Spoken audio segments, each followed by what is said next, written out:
Can you really trust your brain? What if your brain is only explaining what has already happened, when it doesn't even know what happened?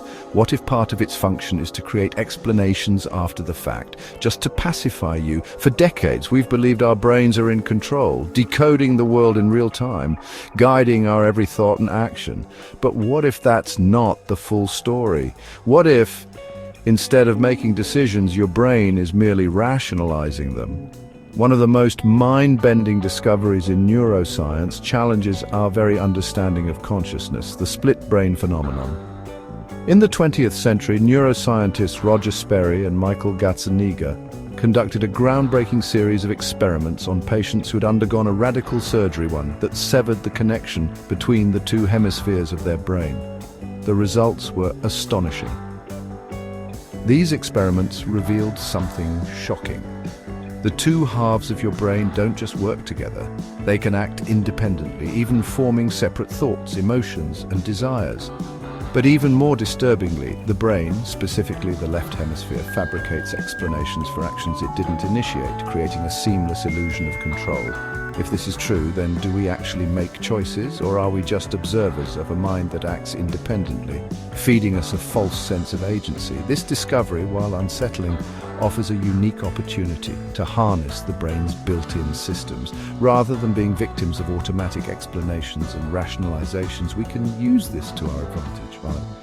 Now that you understand how your brain constructs your reality, the question is no longer whether you can trust it, but how you can master it to shape the life you want to live. In the next chapters, we'll take a deep dive into the facts of the matter, uncovering how to harness this knowledge to truly take control of your mind. Epilepsy, a neurological disorder characterized by recurrent seizures, has plagued humanity for centuries. In severe cases, when medication fails to provide relief, drastic measures become necessary. One such measure, pioneered in the 1940s, involved severing the corpus callosum. This bundle of nerve fibers acts as a communication highway between the brain's left and right hemispheres. By severing this connection, surgeons hope to contain the electrical storms that triggered seizures, preventing their spread across the brain. The initial rationale for this procedure was based on the observation that seizures often originated in one hemisphere and then spread to the other. By severing the corpus callosum, doctors aimed to confine the seizures to their hemisphere of origin. This would limit their severity and potentially provide patients with a better quality of life. While the procedure did prove effective in reducing the frequency and intensity of seizures in many cases, it also had unexpected consequences. These consequences would revolutionize our understanding of the brain. The surgery, while seemingly drastic, was often the last resort for patients suffering from debilitating seizures. The decision to sever the connection between the two hemispheres was not taken lightly. Little did the surgeons know that their intervention would open up a Pandora's box of scientific discovery. The split-brain patients became living laboratories, allowing researchers to explore the independent functioning of each hemisphere in ways never before possible.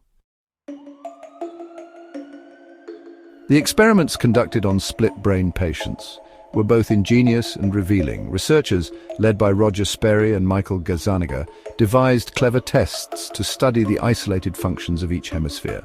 One such test involved presenting visual information to one hemisphere at a time.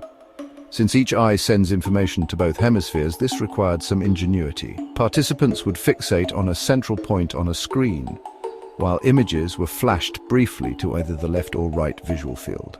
Information presented to the left visual field is processed by the right hemisphere and vice versa. In individuals with an intact corpus callosum, this information is shared between the hemispheres almost instantaneously. However, in split-brain patients, the information remained isolated in the hemisphere that initially received it. This allowed researchers to probe the unique capabilities of each hemisphere. The results were astonishing. When an image was flashed to the right hemisphere in the left visual field, patients could not verbally describe what they saw. This is because the left hemisphere, responsible for language processing, had no access to the information. However, they could identify the object by touch with their left hand, controlled by the right hemisphere. Next, they tested the patient's actions. For example, they showed the command "walk" to the left field of vision, which stimulates the right hemisphere. The patients would immediately stand up and walk, but when asked why they got up, they'd respond with something unrelated, like, "I wanted water." The left hemisphere, unaware of the right hemisphere's prompt, quickly fabricated a story to explain the action. They also explored object recognition, placing a spoon in the left hand, controlled by the right hemisphere, allowed patients to easily select a matching spoon from a pile. However, when asked to identify the object aloud, they were completely unable to name it. Through these experiments, flashing visuals, verbal cues, and tactile tasks, researchers pieced together a startling revelation. Two distinct minds, each with its own specialized strengths, were forced to coexist in a single body, yet utterly unaware of each other's existence. Imagine this. Your brain is wired to explain everything you do, even when it doesn't know why you're doing it. This means that your decisions, actions, and even your emotions might not be as intentional or conscious as you believe. The brain gives you a story to make sense of it all, to keep you feeling in control, even when you aren't. So how can you use this to your advantage? By taking action first, whether it's pursuing a goal, embodying a new identity, or stepping into a challenge. You essentially give your brain something concrete to work with. The brain will then create an explanation to support those actions, rationalizing them and weaving them into your story. In this way, you can actively shape your path and identity, knowing that the brain will follow up with the justification and reinforcement you need to stay on track. Create small wins to build momentum. If the brain justifies actions after they occur, taking small, consistent steps towards your goals can create a pattern that your brain will interpret as success. These little wins will compound, and your brain will start to rationalize that you're the type of person who achieves. Pro tip: break large tasks into tiny, manageable actions. Your brain will rationalize the progress, making it easier to build momentum and self-belief. Use the power of consistency over perfection. The brain prefers consistency over perfection. If you're constantly performing actions, even small ones, your brain will rationalize your effort and create a sense of identity that supports those actions. You don't need to be perfect, you need to be persistent. Instead of striving for perfection, focus on daily consistency. Over time, your brain will interpret this as progress and reinforce the behavior as part of your identity. Shift your self-talk to align with desired identity.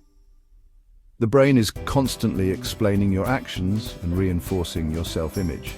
By deliberately shifting your self-talk to match the person you want to be, you prime your brain to start rationalizing behaviors in line with that identity. Use affirmations or repeat identity-driven phrases like, "I am someone who accomplishes my goals," to guide your brain's explanations. Over time, your actions will align with this identity.